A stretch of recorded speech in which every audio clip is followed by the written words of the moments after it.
بصوا يا جماعه، لحد دلوقتي مفيش اي قرار من الحكومه الامريكيه، قرار رسمي كده بحظر او منع تام مصر من دخول البلد او اصدار التاشيرات ليهم. آه، القرارات كل شويه بتتغير، انتوا شايفين الوضع مش مستقر خالص، كل شويه قرار او وضع معين بيستدعي قرار معين.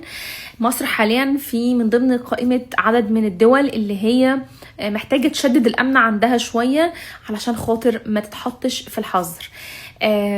طبعا لو تم حظر شامل او حظر تام علينا، ده هيعمل فريز للحالات والملفات والمقابلات والانترفيوهات والحاجات دي كلها لحد ما الحظر يترفع. فبس لحد دلوقتي مفيش حاجة، لحد دلوقتي مفيش حظر، لحد دلوقتي احنا مفروض ان احنا بنعمل تشديد على حاجاتنا الامنيه، ويعني الاوراق بتاعتنا والحاجات بتاعتنا، وان شاء الله ما نبقاش من الدول اللي اتحظرت.